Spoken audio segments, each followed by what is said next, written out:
Bonsoir à tous et bienvenue dans votre journal. Ce soir, la rédaction accueille Yann Durosa, ancien secrétaire départemental du SNES et enseignant du secondaire. Bonsoir. Bonsoir.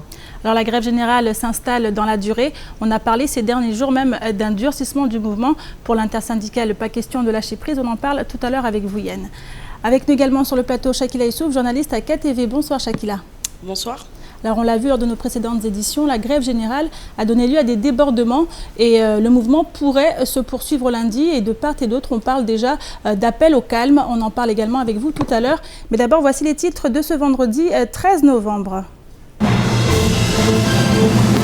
Ce matin, plus de 200 manifestants ont marché de la place de la République jusqu'aux différentes administrations du chef-lieu, conseil départemental, vice-rectorat, CHM ou encore préfecture. Les incidents d'hier ont laissé place à un mouvement dans la joie et la bonne humeur, mais avec une détermination qui reste sans faille. Hier, le département a été confronté au chaos. En marge du mouvement, les débordements ont été nombreux et posent question pour la suite. Dès lundi, sans réponse adéquate du gouvernement, la grève générale risque fort de se durcir. Explication. La 3e édition de la foire agricole régionale de Mayotte a ouvert ses portes cet après-midi. Un rendez-vous qui va réunir des exposants venus de toute l'île pour faire découvrir leur travail au grand public. Rencontres et reportages à la fin de cette édition. La grève générale a été reconduite ce matin. Après la journée chaotique qu'a connue le département hier, la peur de nouveaux débordements animait encore toute une partie de la population. Mais c'est dans le calme et la bonne humeur que plus de 200 manifestants ont entamé une marche en direction des différentes institutions. Conseil départemental, vice-rectorat, CHM, préfecture. Les grévistes ont fait part de leur détermination devant toutes ces institutions. Un sujet signé Abbas Alidi, Pierre Bellucci et Leslie Vimné. C'est aux alentours de 9h ce matin que les grévistes ont entamé une nouvelle marche en direction des administrations du département. Après les incidents d'hier, les manifestants ont tenu à calmer le jeu tout en restant déterminés quant à leurs revendications et critiquent envers un gouvernement qui ne daigne pas prendre la mesure de ce mouvement. L'État a fait la sourde oreille face à la masse de ces salariés qui sont dans la rue depuis maintenant quelques jours et je peux vous assurer qu'ils ne sont pas prêts de lâcher des bras. S'il faut continuer plusieurs jours, on est là, on va le faire. Mais c'est une cause juste et il n'est pas question de laisser passer cette fenêtre. Ce qui nous surprend surtout, c'est qu'aujourd'hui, on se disait que le gouvernement qui est là est un gouvernement social, pour ne pas dire socialiste, puisque c'est le cas. On s'étonne de ce qui se passe aujourd'hui, parce qu'au moins à l'époque de Sarkozy, les choses étaient claires dès le départ. Mais sincèrement, on a l'impression d'être les oubliés de la France. Plus de 200 grévistes se sont dirigés vers le conseil départemental, le vice-rectorat, le CHM ou encore la préfecture. Une manière pour les syndicats d'aller à la rencontre des non-grévistes et de leur expliquer l'importance de ce mouvement. On essaye de faire comprendre aux salariés aussi, aux agents qui sont au vice-rectorat, que cette grève leur concerne. Ça leur concerne. Donc il ne faut pas qu'ils font semblant de travailler pour mettre en mal le droit des autres. Alors demain, ils vont le réclamer et leurs enfants vont le réclamer. Donc il faut qu'ils sachent que ce n'est pas la manière de faire, d'être au travail. Or, demain, ils vont encore aller vers les syndicats au sein du vice-rectorat. Je suis traité, je suis maltraité, je suis telle chose. Or, aujourd'hui, toutes les organisations syndicales au sein du vice-rectorat sont en grève. Donc, ils doivent être solidaires avec ces organisations syndicales-là. Les grévistes continuent de revendiquer l'égalité et réclament des messages positifs de l'État. Si le nombre de manifestants a fortement diminué aujourd'hui, le discours de l'intersyndicale reste le même. Les choses continuent, la grève continue et donc la solution est côté gouvernemental. Donc nous on attend des réponses claires et nettes. Donc tant qu'il n'y aura pas de réponse apportée à toutes les revendications, parce que somme toute légitimes, et je rappelle, on est là en lutte pour l'égalité sociale et l'égalité républicaine.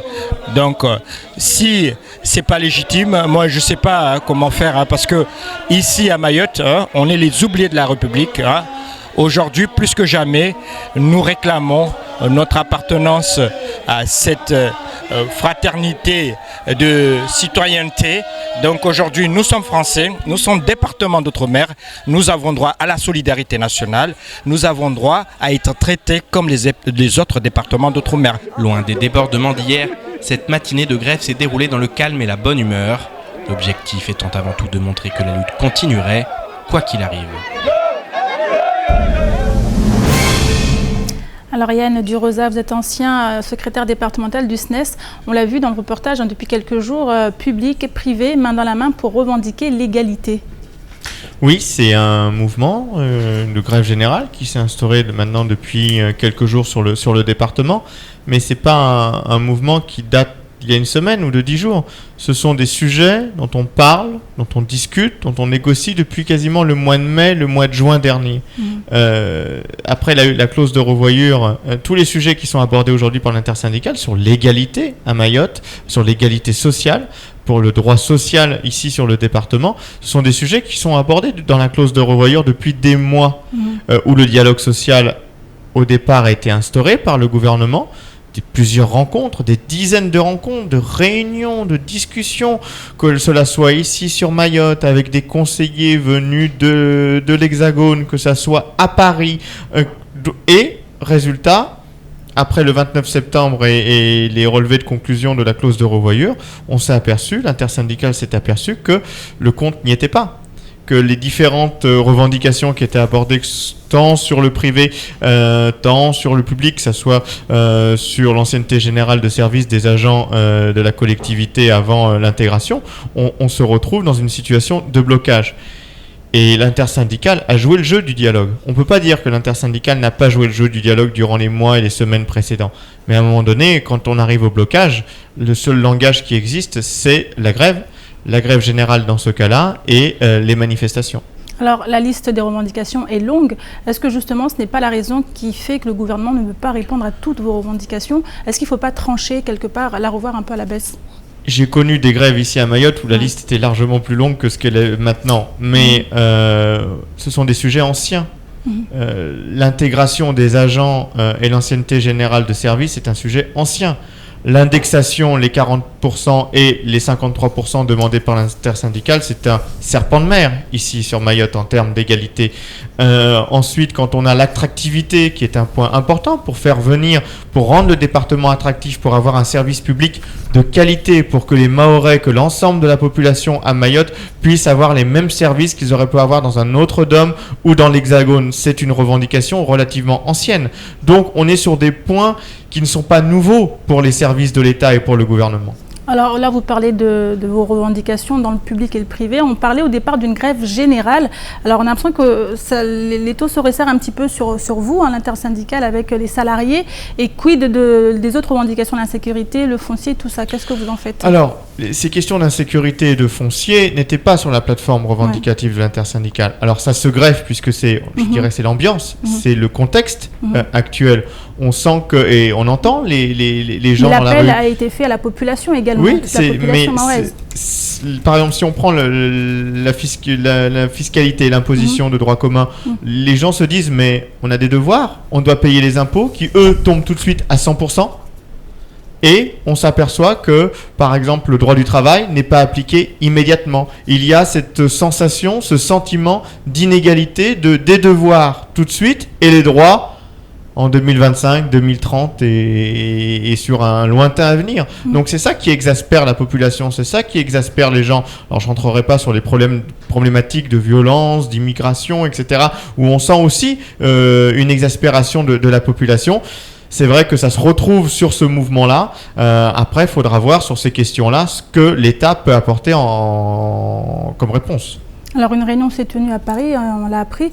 Qu'a-t-elle donné? Est-ce que vous avez des retours de ce qui s'est dit? Il n'y a pas eu d'informations par rapport à la réunion qui s'est tenue hier à Matignon sur ce sujet-là. L'intersyndicale a rédigé un certain nombre de, une sorte de clause de sortie pour pouvoir sortir de ce mouvement qui a été proposé à la préfecture, qui l'a fait remonter à Paris. Maintenant, la balle est dans le camp du gouvernement à Paris pour décider ou non de la signature de ce protocole de sortie de crise. Donc clairement, si les choses ne vont pas dans votre sens, lundi, la grève reprend. Normalement. C'est ce qui a été dit par l'intersyndicale aujourd'hui à Place de la République. Si le protocole n'est pas signé, oui, la grève continuera à partir de lundi. Merci beaucoup Yann Durosa. Merci à vous de votre invitation. Et on continue. Après la marche, la foule des manifestants s'est dirigée place de la République. Les représentants syndicaux ont alors pris la parole tour à tour afin de déterminer la suite à donner à ce mouvement. La grève est finalement suspendue jusqu'à lundi en attendant un signe éventuel de l'État. En effet, seul un signe fort du gouvernement est désormais susceptible de mettre fin à un mouvement qui risque fort de se durcir. Les explications dans ce sujet signées Abbas Alidi, Pierre Bellucci et Fred Suleiman. Hier soir, la grève a été reconduite, mais ce matin, il n'était plus question de barrage. Seules les barges ont été bloquées une partie de la matinée, car les grévistes ont décidé d'entamer une nouvelle phase de la grève. Oui, aujourd'hui, on a sur une autre phase de la grève, on n'est plus là pour faire du chiffre, on a montré qu'on sait faire. Maintenant, c'est une phase de perturbation. On va se faire entendre par tous les moyens, et plus les choses vont se passer, plus les personnes qui seront dans la rue tâcheront de se faire entendre encore plus fort. Donc les choses risquent de s'aggraver dans les jours à venir s'il n'y a pas de réponse au niveau du gouvernement.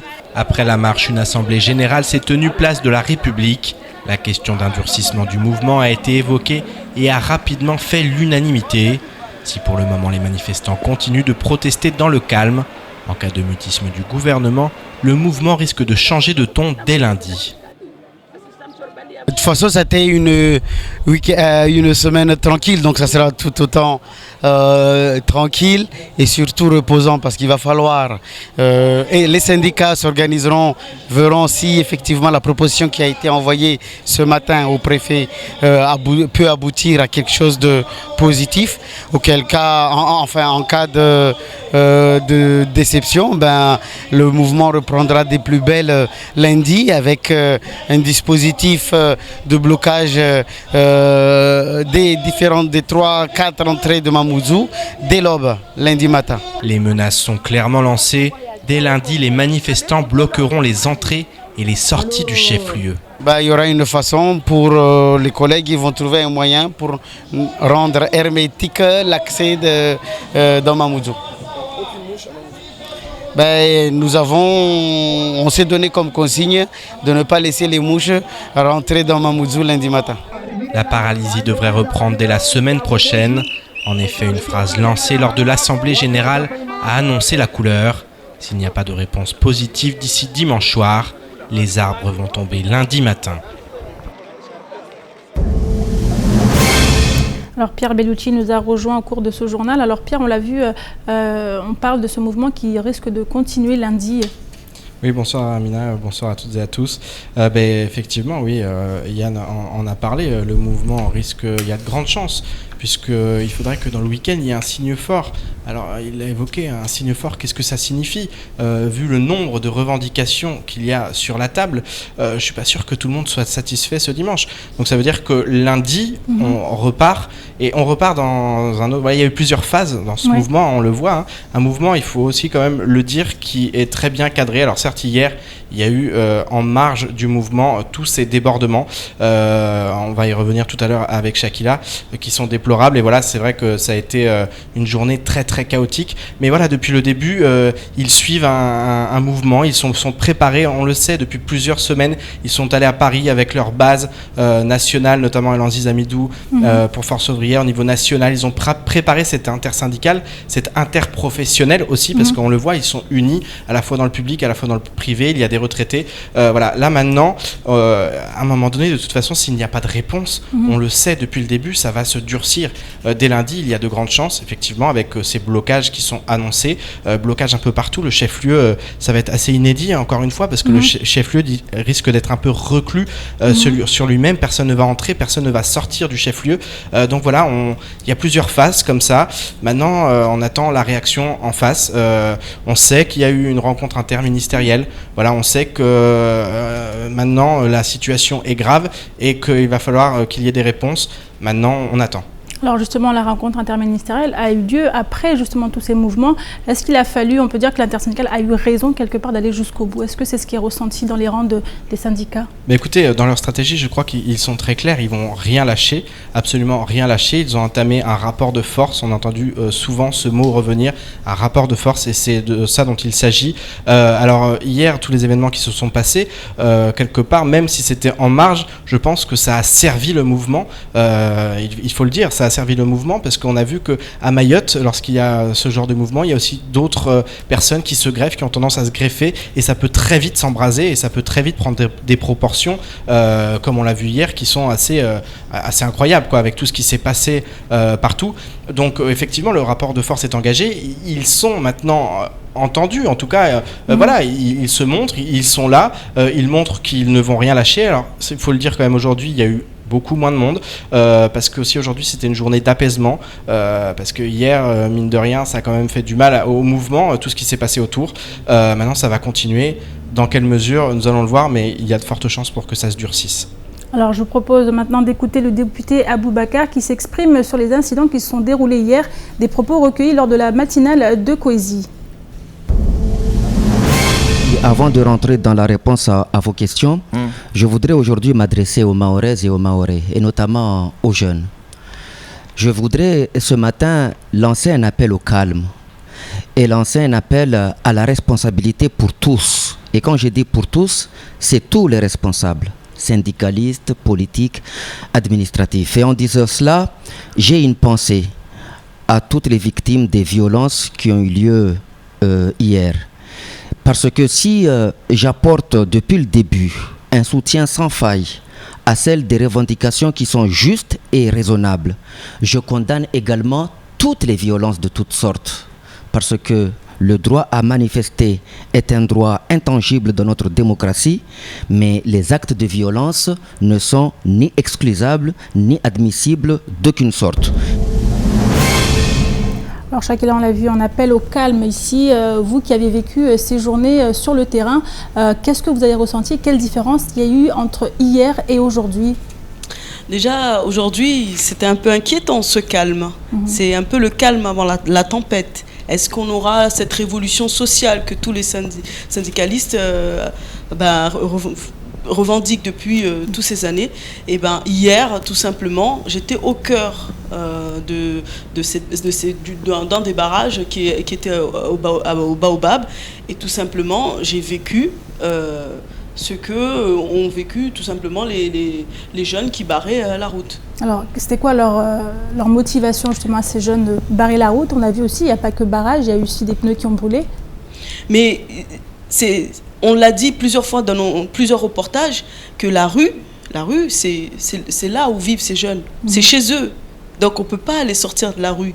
Les étrangers dans la rue, c'est la gendarmerie et la police pour ces jeunes-là. Parce qu'ils maîtrisent totalement les règles de la rue, si on peut dire, si la rue a des règles.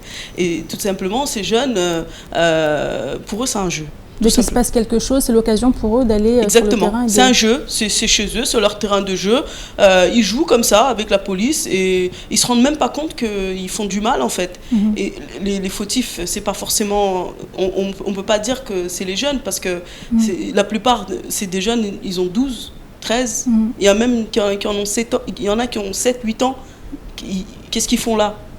Derrière, il y a des parents. Il y a quelques-unes des mamans qu'on a vues, qu'on a essayé de faire intervenir, qui ont refusé, qui sont venues récupérer leurs enfants. Mais les autres, elles ne savent même pas ce que leurs enfants font dans la journée. Et ces enfants-là sont dans la rue. Et on sait qu'il y en a, ils ont perdu leurs parents au cours de la traversée. Mais quand on réfléchit bien à ce jeu-là, eux, ils maîtrisent le terrain. Il y a certaines choses que moi j'ai vues et que... Il y a des agressions également, Chakila. Exactement, mais ça peut aller loin, parce que à un moment, ces jeunes, au-delà de la manifestation, ces jeunes, eux, ils viennent là pour leur propre intérêt. Ils viennent pas là parce qu'il y a un mouvement de grève, etc. Non, eux, pour eux, il faut qu'ils aillent casser le Semako, il faut qu'ils aillent dévaliser. C'est pour ça qu'ils sont là. Leur intérêt, c'est ça. C'est de dévaliser, c'est de casser, c'est ça leur intérêt. Sinon, ils ont pas à être là. Mais après, il faut savoir que derrière, il y a des personnes aussi qui sont là et qui savent, qui maîtrisent un peu ces jeunes et qui savent de quoi sont capables ces jeunes-là. Ils savent très bien qu'en les laissant là, ça peut dégénérer. Alors justement, on avait vu également cette commerçante qui était pas loin du Baobab, qui elle a été visitée par ces jeunes. Est-ce qu'aujourd'hui, ça ne met pas à mal ce mouvement ? Ça met à mal le mouvement. La population, justement, ne comprend plus, ne veut plus peut-être s'associer au mouvement. Il n'y a pas beaucoup de personnes à Mayotte qui travaillent. Il n'y a pas beaucoup de Mahorais qui ont des entreprises. Cette femme-là, c'est une Mahoraise. Et ce n'est pas la première fois. Et à chaque fois qu'il y a des grèves, et à chaque fois, on s'en prend... À chaque fois, on la dévalise, à chaque fois, on la vole. Et elle est vraiment excédée, même si elle comprend les revendications. Et c'est vrai que certaines personnes, des entrepreneurs, des Mahorais, ou même de Mzungu, qui sont à Mayotte et qui entreprennent, à un moment donné, vont se lasser et vont abandonner le mouvement. Parce que tout simplement, on sait, on dit, les chiens, il faut lâcher les chiens. L'intersyndicale le savent. Et les chiens, ils savent que c'est les gamins. Parce qu'eux, ils n'ont ni foi ni loi. La rue, c'est chez eux. Ils font ce qu'ils veulent. Et voilà. Et quand on dit ça va se durcir, ça ne peut se durcir qu'avec ces jeunes-là qui barrent la route, malheureusement. Merci beaucoup Shakila, et on continue avec la 3e édition de la foire agricole régionale de Mayotte. Elle s'est officiellement ouverte aujourd'hui à 15h. Les professionnels agricoles et artisanaux de Mayotte vont exposer leur savoir-faire aux visiteurs de la foire. Ainsi, 52 exposants ont pris place ce matin sur le remblai de Mbalamanga, un événement qui, par le passé, a toujours accueilli de nombreux visiteurs et qui devrait à nouveau faire le plein ce week-end. Reportage Shakila Essouf et Fred Souleymana. Ça sort d'ici, ça se capte ici et ça féconde. Donc on attend un mois après et on trouve ce résultat-là. Les feuilles, tiges, tout est bon dans le cocotier.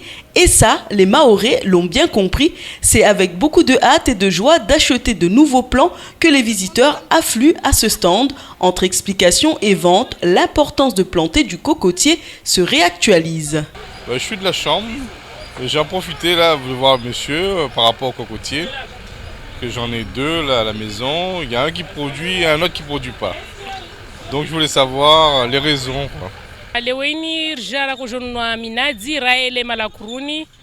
amana malavuni kasuparhana mana kuzungu hapa chori tilpara na kuzungu maflera ya barazan tilpara alhamdulillah rabbil alamin na marindria sayara ko idzanere ya para hon. Dader s'attelle à apporter les explications nécessaires aux différents visiteurs et espère que la foire permettra à la population d'apprécier la nature à travers le cocotier. Il faut en planter du cocotier parce que le but c'est de manger local. Hein. Donc le jus de coco, la noix de coco, c'est une source très intéressante au niveau énergie. Et pour les enfants, pour les adultes et tout, c'est un produit bio en fait, c'est un produit bio qui est fait depuis le départ jusqu'à la fin, sans produits phyto. Donc on peut dire que c'est une plante biologique. Et il sert à la construction, le plant sert également au tourisme. La deuxième foire agricole avait eu lieu en 2011 et voilà de retour 4 ans plus tard. Malgré un retard à l'ouverture de cet événement dû à la grève, c'est heureux et fier que la Chambre d'agriculture de Mayotte ouvre les portes de la foire agricole régionale.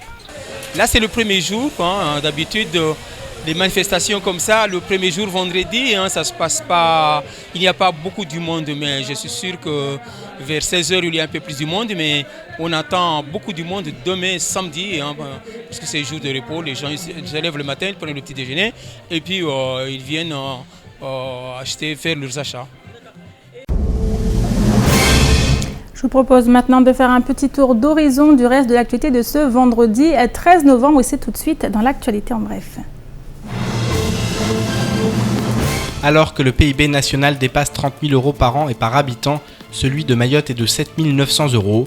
Pourtant, l'assiette d'imposition foncière est équivalente à la petite couronne parisienne, la valeur cadastrale locative ayant été établie par les finances publiques sur une valeur 2012 très élevée. Les maires augmentent les taux pour compenser les dotations de fonctionnement et d'investissement inférieures au droit commun et l'État ne rétablit pas la balance. Partant de ce postulat, l'Association des maires de Mayotte a rédigé une note le 30 octobre dernier intitulée « Fiscalité et ressources financières des collectivités mahoraises ». L'association des maires du département a donc pris le taureau par les cornes et une délégation se rendra la semaine prochaine à Paris, épaulée par le fiscaliste Philippe Nikonov, où une réunion avec les cabinets de tous les ministères doit se tenir lundi.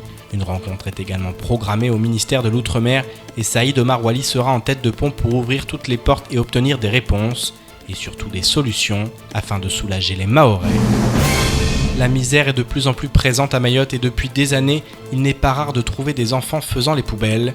L'image est devenue avec le temps habituelle, tout comme celle des immenses bidonvilles qui couvrent les collines.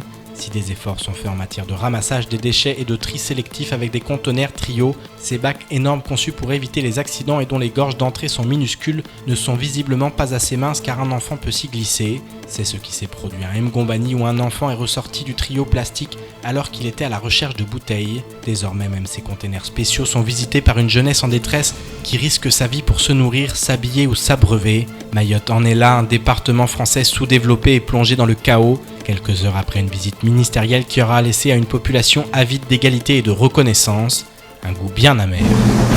Il y a quelques jours, les services de Météo France Mayotte précisaient que le trimestre à venir serait l'un des plus chauds de l'histoire, avec une hausse moyenne sur la période de plus 0,5 degrés. Météo France va encore plus loin et lance des pronostics sur la saison cyclonique qui doit officiellement débuter le 15 novembre. Selon les météorologues, dans un contexte global marqué par un épisode El Niño de forte intensité, le scénario le plus probable pour la prochaine saison cyclonique tend vers une activité inférieure ou proche de la normale sur le bassin cyclonique du sud-ouest de l'océan Indien. Ils estiment également que le canal du Mozambique et Mayotte seraient mieux lotis que la Réunion, tout en précisant que ces prévisions ne présagent rien de l'impact éventuel sur les terres habitées de la zone. Il convient également de rappeler qu'il n'y a aucun lien direct entre l'activité cyclonique globale d'une saison et le risque d'impact sur une petite île comme Mayotte, et que l'on peut très bien être dans une année active et n'avoir aucun impact direct et vice-versa. D'autre part, la prévision saisonnière ne permettra jamais d'anticiper plusieurs mois à l'avance quelle sera la proximité par rapport à Mayotte ou toute autre terre habitée des phénomènes cycloniques attendus. Et avant de nous quitter, ce coup de projecteur sur les exposants de la 3e édition de la foire agricole régionale de Mayotte qui ne saurait exister sans leur participation. Tambati avec ses Msinzano, Corinne avec ses animaux ou encore les naturalistes toujours présents pour apporter des informations sur la préservation de la nature. Tous ont répondu à ce grand rendez-vous qui met à l'honneur agriculteurs et artisans locaux. Reportage Shakila Essouf et Leslie Vimney. Il fallait au moins cette petite baignade en piscine pour que ces oies s'exposent, fassent bonne figure devant l'ensemble des visiteurs de la foire agricole régionale de Mayotte. C'est avec beaucoup d'amour et de patience que Corinne élève ses animaux. Elle les connaît d'ailleurs parfaitement. En fait, ce sont mes bébés, je les adore. Je les adore. Bon, c'est vrai que des fois, il faut en couper 2 ou 3, mais c'est pas évident. Donc, je les sélectionne et puis, il faut aussi en laisser pour que les gens voient, pour que les enfants voient. Et on espère qu'il y aura des enfants qui viendront voir, ainsi que des adultes, pour voir qu'à Mayotte, on peut faire. Et il existe des spécimens, il existe des canards qui sont magnifiques et qui font plaisir à voir. La 3e édition de la foire agricole régionale de Mayotte valorise non seulement les éleveurs, agriculteurs, mais aussi les artisans. Objets et autres produits locaux sont à l'honneur, tout comme Tambati récemment médaillé par les plus hautes instances, toujours avec son éternel sourire. Toujours pour présenter Mayotte, vendre Mayotte, exposer, faire découvrir, valoriser et voilà, initier aussi les affaires aux autres. Oui, il y a beaucoup de choses. Il y a des ventes, il y a des passoires, il y a des assiettes en bois, les chanons, il y a les tables de pâtes de pizza, il y a des pilons, il y a des mortiers. Nous faisons la rencontre d'un personnage atypique. Lionel, de ses mains d'artiste, il manipule les fleurs avec dextérité, une véritable histoire d'amour et de créativité. Donc en fait là je fais des gerbes. Les gerbes, ce qui est idéal c'est de les planter dans des cœurs de bananier. de manière à ce que la plante, la fleur puisse garder de la fraîcheur, vu que le cœur de bananier est gorgé d'eau. Et c'est des compositions qui peuvent durer une semaine, voire 2, si elles sont bien entretenues. Et pour toute occasion, anniversaire, hall d'entreprise, mariage. Je fais pas mal de mariages mahorais pour mettre sur les nattes. D'autres exposants qui fabriquent des pots de fleurs suspendus avec du bambou et de la calebasse attendent avec impatience les prochains visiteurs. Cette 3e édition de la foire agricole régionale de Mayotte, financée par l'Union européenne, pourrait être organisée chaque année, comme le souhaite le président de la Chambre de l'agriculture, de la pêche et de l'aquaculture de Mayotte, Mouslim Payet.